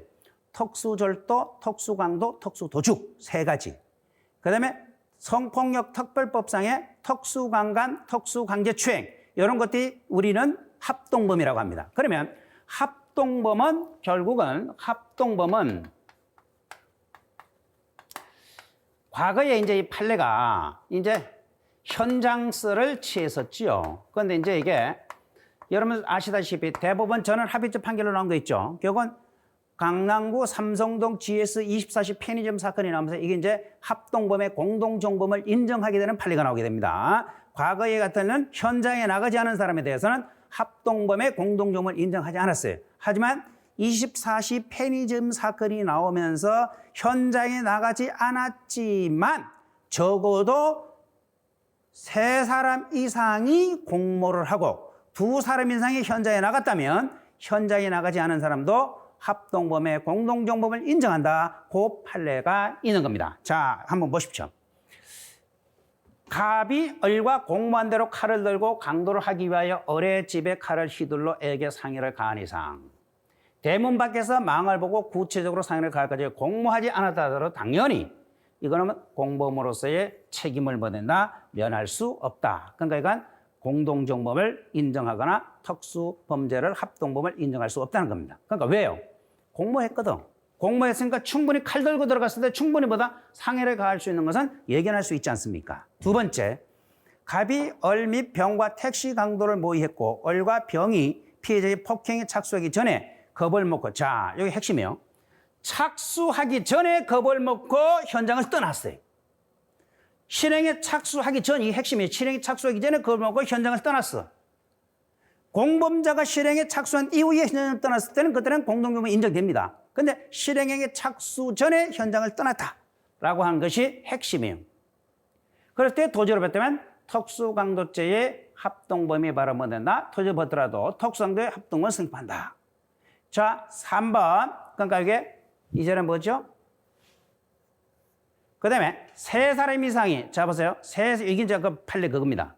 3사람 이상이 공모를 하고 적어도 2사람 이상의 현장에 나갔다면 현장에 나가지 않은 놈도 합동절도의 공동정범이 될 수 있다 없다? 있다. 이제 이게 대법원 판례가 바뀐 거라고 얘기했고, 그 다음에 세 번째, 갑은 을과 병의 실행의 분담을 공모하고 을 병의 절취장소 부근에서, 자, 절취장소 부근에서 차량에서 대기를 했다. 이때는 당연히 뭐죠? 합동절도의 공동정범이 뭐 된다?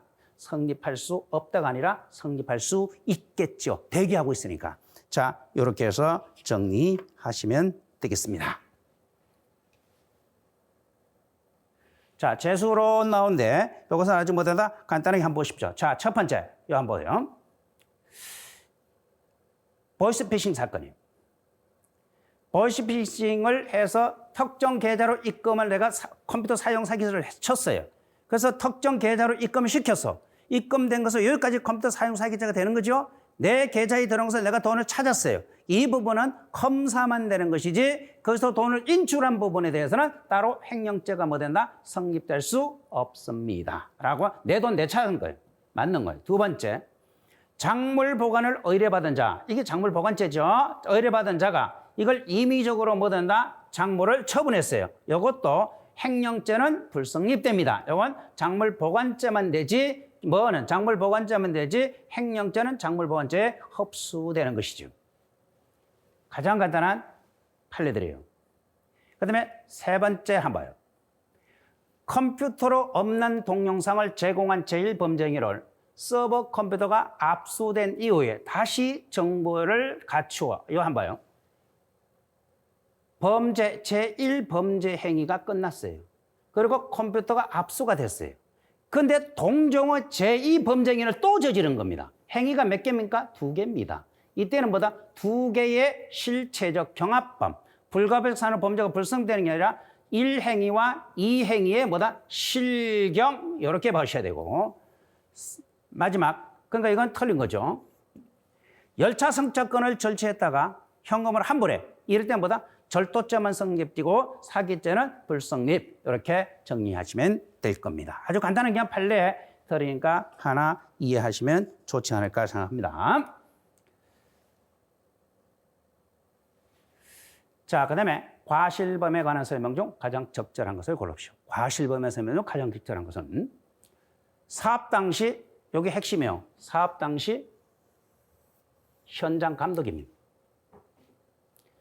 여기 핵심이라니까. 현장 감독이야. 당시의 현장 감독이야. 이 사람이 정식으로 법적 절차에 대해서 임명된 것은 아니고 또 현장 감독이 뭐가 될까? 기술 자격증이 있고 없고 상관없어요. 당시의 현장 감독이에요. 그러니까 얘는 뭐죠?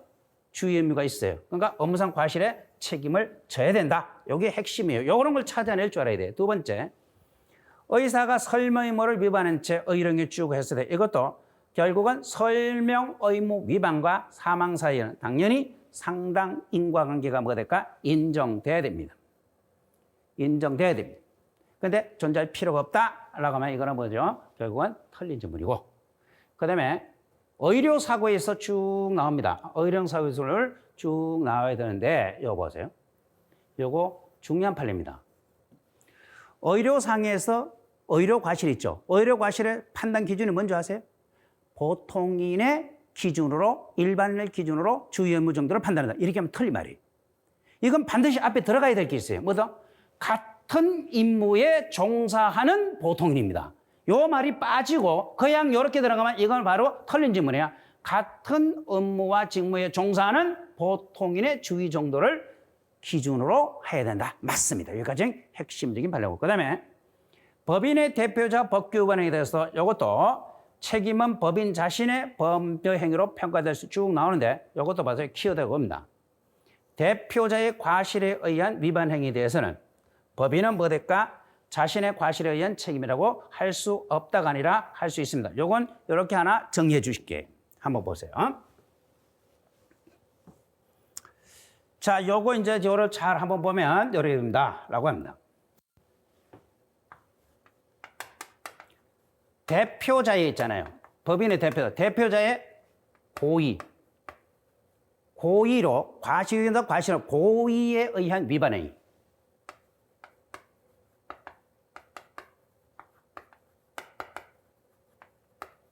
위반 행위는 법인의 고의에 의한 행위로 처벌받습니다. 법인. 그리고 대표자의 과실에 의한 위반 행위는 법인의 과실로 처벌받는다. 근데 이 칠판 보세요. 여기 보면 뭐 있어요? 대표자의 과실에 의한 위반 행위에 대하여 법인의 자신의 과실에 의한 책임이라고 할 수 없다? 할 수 있죠. 법인이 결국은 뭐랄까? 과실이면, 대표자의 과실이면 법인의 과실로 처벌받는다. 법인도 과실범으로 처벌받는다. 그 얘기를 하고 합니다. 자, 여러분 여기까지 하고 잠시 여러분 좀 이렇게 이제 끝나게 됩니다.